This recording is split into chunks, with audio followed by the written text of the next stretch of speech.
네, 이 시간 누가복음 말씀 53번째 시간으로 5장 33절로 39절까지 말씀을 통해서 하나님께서 주시는 메시지를 저와 여러분에게 함께 나누도록 하겠습니다. 자, 먼저 지난 시간에는 우리 27절로 32절까지 말씀을 함께 보았습니다. 예수님께서 갈릴리 세관에서 일하고 있었던 세리, 레위, 마태라고도 불리는 레위를 찾아가셔서 일부러 찾아가셔서 그를 제자로 부르시는 우리 사건을 보게 됐죠. 예수님은 그를 일부러 찾아가셨습니다. 누구도 찾아가지 않고 누구나 피하고 싶었던 사람인 로마의 앞잡이이자 민족의 반역자로 여겨졌던 그러한 사람을 예수님은 일부러 찾아가셔서 그를 부르셨습니다. 나를 따르라. 그리고 레위는 모든 것을 버려두고 예수님을 따라갔다.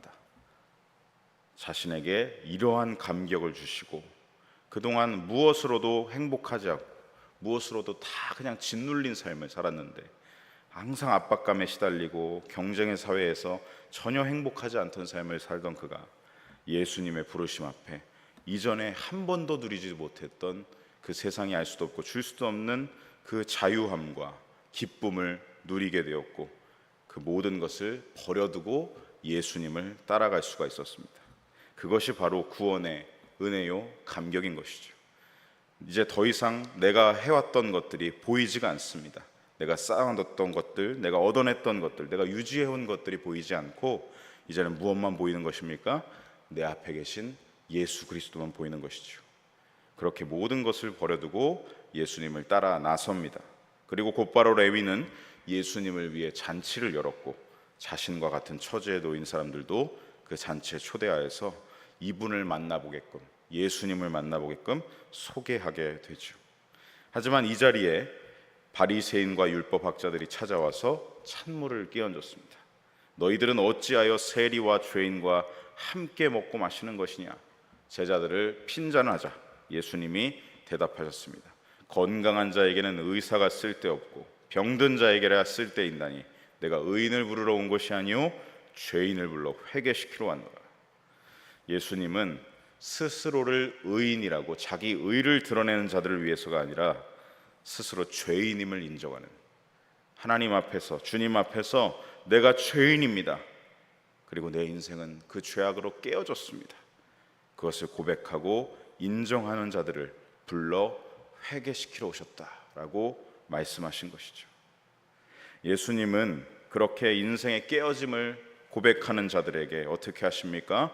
죄사함을 선포하시고 손을 대어 안수하시고 제자로 부르시는 것입니다. 그렇게 해서 하나님 나라의 천국 잔치로 초대하여 주시는 것이죠. 여러분, 예수님은 2000년 전 그때만 죄인들을 부르러 오신 것이 아니라 바로 오늘도 죄로 깨어진 모든 인생들을 초대하고 계십니다.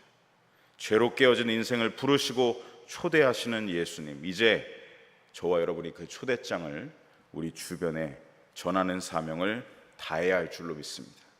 날마다 예수님과 동행하는 잔치의 삶을 누리시고 그 잔치 초대장을 저와 여러분의 삶을 통해 주변에 전달하시는 삶이 되시기를 간절히 소망하고 축복합니다.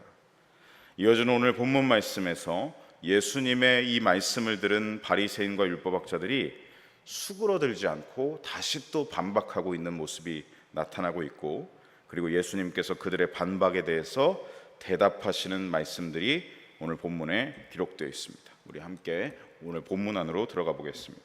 우리 먼저 33절 말씀 화면을 통해서 함께 읽어보겠습니다. 그들이 예수님께 말하되 요한의 제자는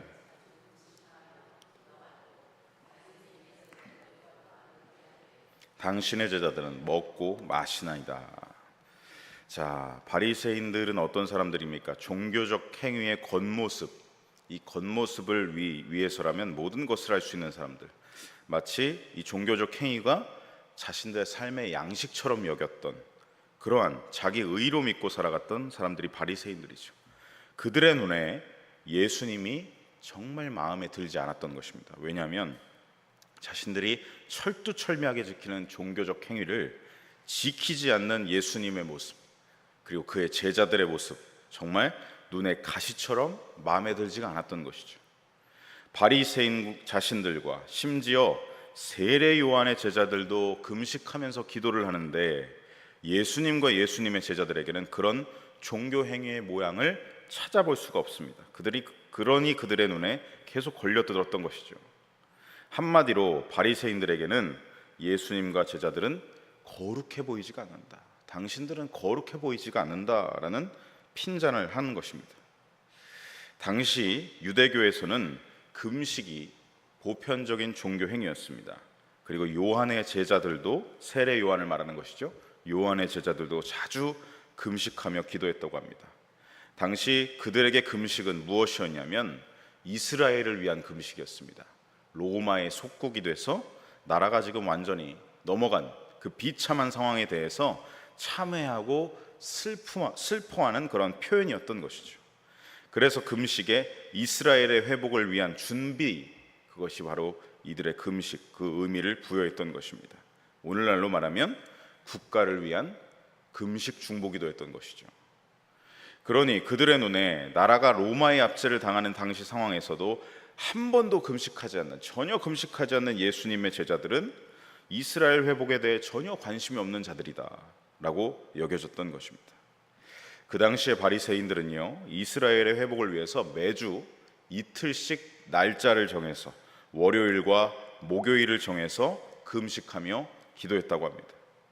그들이 금식을 월요일과 목요일로 정한 이유는 모세가 율법을 받기 위해 시내산에 올라갔던 날이 목요일, 그리고 그 율법을 받아 내려온 월요일, 이것을 기념하기 위해 이 목요일과 월요일을 정했던 것이죠. 자, 어떻게 보이십니까? 여기까지만 보면 금식, 이들의 지금 정한 그 금식은 굉장히 좋은 것이고 유대인 누구에게나 본이 될 수 있는 아주 특출난 신앙적 열심으로 보입니다. 국가와 민족을 위한 중보 기도를 하는데 그 누가 손가락질을 할 수가 있겠습니까? 대단한 열심이었던 것이죠. 문제는 무엇이었냐면 그들이 금식을 할 때 금식하는 사람이 얼굴에 윤기가 나면 되겠느냐라는 생각에 가끔씩 얼굴을 희게 칠했는데 이게 시간이 지나면서 계속 지속되다 보니 금식하는 사람과 금식하지 않는 사람이 서서히 구분이 되게 되었다고 합니다. 겉모습으로 드러났던 것이죠. 그러면서 어떤 사람들이 생겨나느냐, 나는 지금 금식하고 있다라는 표시를 겉으로 드러내기 좋아하는 사람들이 생기기 시작했습니다. 나 지금 금식하는 거야, 내가 이렇게 나라를 위해 기도하고 있어 라고 보여주고 싶은 사람들이 계속해서 하나둘씩 나타났던 것이죠. 분명 여러분, 시작은 어땠습니까? 순수한 의도로 금식을 시작했습니다. 국가와 민족을 위해서 슬퍼하는 금식과 기도, 그 순수한 의도는 어느새 사라져버리고, 나 이런 사람이야, 나같이 나라를 위해 기도하는 사람이 있으면 나와보라 그래, 이런 마음으로 사람들에게 드러내고 싶어하는, 자신을 과시하고 보여주기 위한 자기 자랑과 자기 의를 드러내는 수단이 되어버리고 만 것이죠. 여러분, 말 그대로 종교적 요식 행위만 남은 것입니다. 남들에게 보여주기 위한 거칠애와 가면만 남게 된 것이죠. 예수님은 그들의 그런 종교적 요식 행위에 대해서 당연히 어떠셨겠습니까? 반대하셨던 것입니다. 하나님 앞에서도 전혀 순수하지 않고 사람들 앞에서도 전혀 본이 되지 않는 금식, 그런 금식은 하지 말아야 된다. 그래서 예수님은 산상설교를 하실 때 금식에 대한 올바른 말씀을 이렇게 전하셨습니다. 우리 마태복음 6장 16절로 18절까지 말씀 함께 읽어보겠습니다. 금식할 때에 그들은 금식하는 것을 사람에게 보이려고 얼굴을 흉하게 하느니라. 내가 진실로 너희에게 이르노니 그들은 자기 상을 이미 받았느니라. 너는 금식할 때 머리에 기름을 바르고 얼굴을 씻으라. 이는 금식하는 자로 사람에게 보이지 않고 오직 은밀한 중에 계신 네 아버지께 보이게 하려 함이라. 은밀한 중에 보시는 네 아버지께서 갚으시리라. 금식에 대한 올바른 말씀을 좀 전하십니다. 외식하는 자들, 이는 바리새인들을 말씀하시는 것이죠. 아까 16절을 보시면 그들은 티를 내는 것입니다. 나 지금 금식 중이다, 나 이제 2주차 됐어. 사람들에게 보이려고 얼굴을 일부러 흉하게 희게 칠하고 슬픈 표정을 짓고, 그러면 사람들이 그 사람을 보면 어떻겠습니까? 와, 정말 대단하다. 나라를 위해 저렇게 금식을 오랫동안 저렇게까지 하고 신앙심이 대단하다. 존경과 칭찬을 듣게 되겠죠. 그것을 즐겼던 것입니다. 오로지 사람들에게 보이면서 칭찬을 얻고 평판을 얻고 명성을 얻기 위한 그런 금식을 하고 있었고, 예수님은 그런 금식을 하지 말고 사람들 앞에서 아무 일 없는 것처럼 행동해라. 머리를 어떻게 하라고요? 17절에 오히려 정갈하게 기름을 바르고 얼굴을 씻어라. 그래서 사람들에게 보이기 위해서 금식하지 말고 하나님만 아시는 금식해라. 오직 하나님 앞에서 하는 순수한 그 의도의 금식으로 돌아가라고 지금 말씀하고 계신 것이죠. 예수님이 공식적으로 많은 무리들 앞에서 이것을 말씀하셨다는 것은 무엇이겠습니까? 그만큼 그 시대에 사람에게 보이기 위한 금식, 자기 의를 드러내는 금식 행위가, 이 바리새인들의 종교적 요식 행위가 이스라엘 사회에 팽배했다는 것을 보여주는 척도가 되는 것입니다. 성도 여러분, 세월이 갈수록 우리의 신앙생활이요 변질되면 안 됩니다. 사람들에게 내 신앙심이 이만큼 열정적이라는 걸 보여주기 위해서, 그래서 봉사를 하고 앞에 선다면 그건 여러분 하나님 앞에서나 사람 앞에서나 종교적인 요식행위에 불과한 것이죠. 내가 주님을 만났던 처음에 그 감격을 기억하십시오. 우리는 구원의 기쁨과 감격으로 다시 돌아가야 합니다. 우리가 왜 신앙생활을 하는 것입니까? 신앙생활의 이유는 나를 구원하신 하나님을 뜨겁게 사랑해서 아닙니까? 하나님을 사랑하니까 신앙생활을 하는 것이고, 우리가 헌신하고 봉사하는 이유 역시도 주님이 십자가에서 나에게 모든 걸 다 쏟아내시고 내주셨기 때문에 나도 그 주님을 사랑하는 마음으로, 그리고 나도 그 형제자매와 이웃을 사랑하는 마음으로 그래서 헌신하고 봉사하는 것 아니겠습니까? 왜 이 순수한 그 신앙의 마음이, 신앙의 그 열심이 사라지고 점점 더 왜곡되고 변질되어서 종교적 요식행위만 남아가는 그런 한국교회의 많은 성도들을 보게 됩니다. 여러분, 그것이 과연 하나님이 기쁘시게 받으실 만한, 기뻐하시는 신앙이 될 수가 있겠습니까? 예수님의 말씀을 기억하십시오. 사람에게 보이려고 하지 말고 하나님을 사랑하는 마음으로 모든 것을 헌신하고 봉사하고 신앙생활을 하는 것, 여러분 그것이 하나님이 기뻐 받으시는 신앙이라는 것을 언제나 잊지 마시길 바랍니다. 당시 유대인들은 기도 시간도 정해서 정오에 기도하고 오후 3시에 기도하고 오후 6시에 기도하는 등 각각 시간을 정해서 기도를 드렸다고 합니다. 바로 이러한 바리새파 사람들의 엄격한 규정들을 세례 요한 역시도 자신의 제자들을 훈련시킬 때 그대로 적용했던 것 같습니다. 그래서 바리새인과 율법학자들은 옳다커니 이걸로 한번 꼬투리를 잡아보자, 바로 이 점을 들어서 예수님을 비꼬고 예수님의 제자들을 핀잔했던 것이죠. 요한이 나는 그분의 신발끈을 풀 자격도 없다고, 자신보다 위대하다고 가리켰던 예수 당신이 어떻게 그 제자들이 어째서 요한과 그 제자들보다 못한 것입니까? 라고 지금 콕 집어서 얘기를 하고 있는 것입니다. 33절에 기록된 그들의 말이 바로 이러한 의도가 들어있는 것이죠. 그러자 예수님은 이렇게 대답하셨습니다. 우리 34절, 35절 두 절의 말씀 함께 읽겠습니다. 예수님께서 그들에게 이르시되 너희가 그 손님으로 금식하게 할 수 있느냐? 그러나 그날에 이르러 그들이 신랑을 빼앗기리니 그날에는 금식할 것이니라. 아멘. 예수님은 먼저 당시 유대인들의 결혼 풍습을 비유로 지금 말씀하셨습니다. 당시 유대인들은요, 결혼식이 끝나면 한 주간 그 신랑의 집에 머물면서 결혼식을 찾아와 준 손님들과 함께 먹고 마시는 잔치를 열었다고 합니다. 즉 오늘날로 말하면 피로연이 무려 일주일 동안 지속됐던 것이죠. 그 일주일간의 잔치에서 신랑은 어떻게 했느냐면 제일 좋은 옷을 입었습니다. 가장 주목받는 것이죠. 그리고 이 잔치를 연 주인공이 자신임을 드러내듯이 그 잔치 기간 내내 왕과 같이 행동했다고 합니다. 왜냐하면 결혼식과 같이 성대한 기쁨의 축제는 한 사람의 인생에서 한 번 이상 누리기 힘든 그러한 일이었으니까요.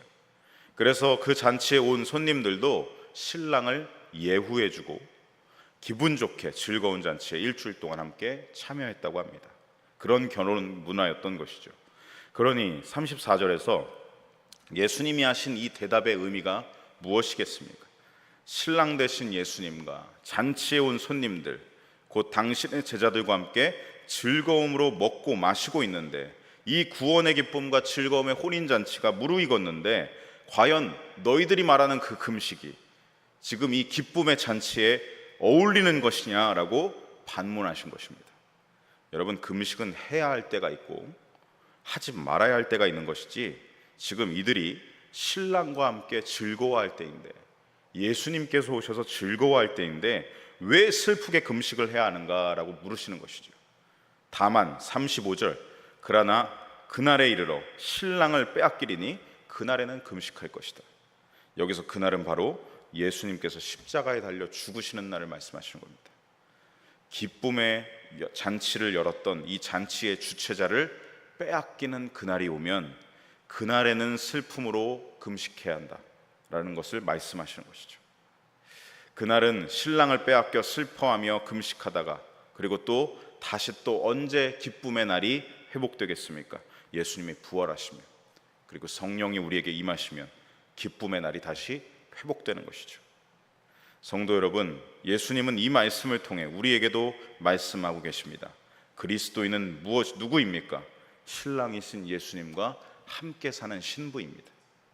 성령이 확증하시는 구원의 즐거움과 기쁨을 누리는 삶을 살아가는 것이 그리스도인의 삶입니다. 예수님과 함께 살아가는 동행의 삶이고, 그러한 저와 여러분의 신앙생활이 늘 성령이 확증하시는 기쁨과 확신과 희락으로 넘쳐나시기를 간절히 소망하고 축복합니다. 금식을 강요하는 바리새인과 율법학자들에게 예수님은요, 이어서 또 두 가지 비유를 들어서 말씀하십니다. 하나는 헌옷을 기울 때의 비유, 그리고 또 하나는 포도주를 담글 때의 비유인데요. 먼저 우리 36절 말씀 함께 읽어보겠습니다. 또 비유하여 이르시되 새 옷에서 한 조각을 찢어 낡은 옷에 붙이는 자가 없나니, 만일 그렇게 하면 새 옷을 찢을 뿐이요 또 새 옷에서 찢은 조각이 낡은 것에 어울리지 아니하리라. 아멘. 여러분, 입던 헌옷에 구멍이 나거나 찢어졌을 때 그걸 수선하겠다고 새 옷을 찢어서 그것을 깁고 수선하는 사람은 이 세상에 한 사람도 없겠죠. 그건 멀쩡한 새 옷을 버리는 일이고요, 또 만약 그렇게 수선을 한다고 한들 헌옷에 새 옷의 원단이 어울릴 수가 있겠습니까? 전혀 어우러지지 않겠죠. 결국엔 그렇게 하는 행동은 결국 두 옷을 다 버리겠다는 말이 되는 것입니다. 예수님이 하신 이 말씀의 핵심이 무엇입니까? 예수님이 전하시는 이 복음의 새 소식을 어떻게 너희들의 그 종교적 관습으로 맞출 수가 있겠느냐라는 뜻인 것이죠. 너희들에겐 슬픔의 금식이 너희의 영광이요 자랑이고 최고의 종교적 열정으로 보여주는 것이겠지만, 내가 전하는 복음은 다르다. 이 새 소식은 사람들에게 일부러 슬픔과 죄를 뒤집어 씌우면서 그게 내 신앙의 자랑인 듯 보이는 것이 아니다. 나는 죄 대신 화관을 씌워주고 죄인들을 나의 신부로 맞아들이는 것이다. 슬픔 대신 기쁨을 주기 위해, 근심의 옷 대신 찬송의 옷을 주기 위해 내가 그래서 이 땅에 온 것인데, 어떻게 다시 근심의 헌옷을 입고 있는 너희들의 전통에다가 내가 주는 찬송의 새 옷, 복음을 끼워 맞출 수가 있겠느냐라고 말씀하시는 것이죠. 그리고 이 뜻을 이번에는 포도주를 담글 때의 비유로 이어서 또 말씀하십니다. 우리 37절로 39절까지 말씀 함께 읽어보겠습니다. 새 포도주를 낡은 가득대에 넣는 자가 없나니, 포도주가 쏟아지고 부대도 못 쓰게 되리라. 새 포도주는 새 부대에 넣어야 할 것이니라. 묵은 포도주를 마시고 새 것을 원하는 자가 없나니, 이는 묵은 것이 좋다 함이니라. 자, 당시 유대인들은 새 포도주를 담그면 염소나 양의 가죽을 벗겨서 만든 가죽 부대에 넣어 저장을 했습니다. 그런데 새 포도주는 헌 가죽 부대에 담는 게 아니라 반드시 새 가죽 부대에 담아야 했습니다. 왜냐하면 포도주가 어떻게 되죠? 점점 시간이 지나면 발효가 됩니다. 그러면 가죽 부대가 팽창을 하겠죠. 그러면 헌 가죽 부대는 탄력성이 떨어져 있기 때문에 그 발효의 팽창을 막을 수가 없습니다. 결국엔 헌 가죽 부대에 담았다가는 이 포도주가 발효가 되면서 그 헌 가죽 부대가 찢어지고 말겠죠. 팽창하면서. 그래서 탄력성이 좋은 새 가죽 부대에 담아야 했던 것입니다. 그래서 유대인들은 새 포도주를 헌 가죽 부대에 넣는 어리석은 일을 하지 않았던 것이죠. 일반적인 상식이었던 것입니다. 이 바리새인들이 제대로 알아들을 수 있도록 일반적인 상식을 비유로 지금 예수님이 말씀하셨던 것입니다. 그러니까 예수님은 이 비유를 통해서도 바리새인들에게 메시지를 또 던져주고 계신 것이죠. 너희들이 금식이라는 헌 부대에 내가 베푸는 잔치, 복음의 새 포도주를 어떻게 담글 수가 있겠느냐. 성도 여러분, 예수님이 전하신 새 소식 복음은요, 또 하나의 종교가 탄생된다는 소식이 아닙니다. 너희들은 이틀 금식했어? 그럼 우린 3일 금식할게. 우리가 더 나은 종교야. 이런 종교 탄생을 말씀하시는 게 아니죠. 복음은요, 옛 종교의 새 모양을 껴맞추는 행위가 아닙니다. 죄인의 자격에다가 종교적 행위를 부과하는 것이 아닙니다. 아예 우리의 존재 자체를, 아예 우리의 자격 자체를 새롭게 바꾸는 것이 복음이라는 것이죠. 지난 수요일 저녁 예배 때도 말씀드렸습니다. 우리의 자격을 어떻게 바꾸신다고요?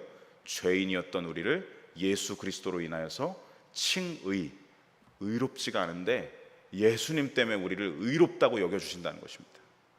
죄인을 자녀로 자격을 바꾸시는 것이 복음입니다. 죄인에다가 이것도 해, 저것도 해, 이것도 해, 자꾸만 무엇을 추가하는 건 종교죠. 하지만 자격을 바꾸고 신분을 바꾸는 건 복음이라는 것이죠. 이렇게 의롭게 여기시는 자녀로 우리의 자격을 새롭게 바꾸신다. 그것을 지금 비유로 계속 말씀하고 계신 겁니다. 옛 종교적 관습 틀에다가 새 생명이 된 사람을 껴맞출 수는 없는 것이다. 여러분, 예수님 때문에 저와 여러분은 죄인의 헌옷을 벗게 된 사람들이고 이제는 자녀의 새 옷을 입은, 빛의 자녀의 옷을 입은 새 사람인 줄로 믿습니다. 오늘 주시는 이 말씀을 우리 삶에 함께 적용해 보겠습니다. 사랑하는 성도 여러분, 우리는 예수님의 복음 덕분에 자격이 바뀐 사람들이고 존재가 변화된 사람들입니다. 그래서 예수님 믿으면 어떻게 된다고 말하죠? 거듭났다고 말하는 것입니다. 거듭났다, 새로워졌다. 예수님 때문에 우리의 삶은 새로워진 것입니다. 다시 죄인에게 이것도 해야 되고 저것도 해야 되고 종교적 관습을 자꾸 들이대는 게 아니라 우리의 자격과 신분을 아예 바꾸셨다는 것이죠. 이전 것은 지나갔으니 보라, 새 것이 되었도다. 여러분, 그러니 이제 저와 여러분의 삶은요, 자꾸만 종교적 관습으로 돌아가고 변질되고 왜곡되는 것이 아니라 복음대로 살아내야 합니다. 이전 것은 지나갔는데 또다시 이전 것을 그리워하면서 그게 좋았어 가져오고 다시 또 옛날로 돌아가고, 예수님 믿기 이전의 세상적 가치관으로 다시 돌아가고, 예수님 믿기 이전에 내 생각으로 다시 돌아가고, 예수님 믿기 이전에 깨어져 있는 그 감정으로 다시 돌아가고, 죄의 욕망을 따라 살았던 내가 주인 되었던 그 이전의 삶을 그리워하며 자꾸 돌아보고 돌아가는 것이 아니라, 예수를 믿으면서도 자꾸 내 의를 드러내려고 하는 거 아니라, 예수를 믿으면서도 내가 이만큼 헌신하고 내가 이만큼 봉사해 사람들에게 보이려고 자랑하고 과시하고 그러는 것이 아니라, 사도 바울이 말했습니다. 그 모든 것은 배설물로 버려두고, 붙잡지 마라, 더러운 것이야. 죄인의 삶을 왜 자꾸 그리워하나? 배설물로 버려두고 이제는 예수님으로 말미암아 바뀐 새로운 삶, 새로운 자유를 누리고 새로운 기쁨을 누리며 살아가는 것입니다. 여러분, 우리 예수님은 우리에게 화관을 씌워주셨죠. 근데 신부가 자꾸 나 이 화관 싫다고 갖고 그 드레스에다가 그냥 죄를 뒤집어 쓰는 사람은 한 사람도 없습니다. 여러분, 우리는 자격이 바뀌었고 신분이 바뀌었습니다. 화관을 씌워주셨어요. 화관을 우리 죄인에게. 근데 왜 자꾸 죄를 다시 뒤집어 쓰려고 돌아간다는 말입니까? 여러분, 이제는 무엇을 바라보며 나아가야 됩니까? 자꾸 죄를 뒤집어 쓰는 게 아니라 예수님이 씌워주실 승리의 면류관을 향하여서 살아가는 것이죠. 바라기는 오늘 하루도 예수님이 주시는 새로움의 은혜로 승리하는 저와 여러분이 되시길 소망합니다. 아침마다 새롭고 늘 새로운 주님의 크신 은혜와 사랑이 저와 여러분의 삶에 부어지고 주관하셔서, 그래서 우리 주변에 새 옷과 새 포도주 곧 복음을 전하는 삶이 되시기를 간절히 소망하고 축복합니다.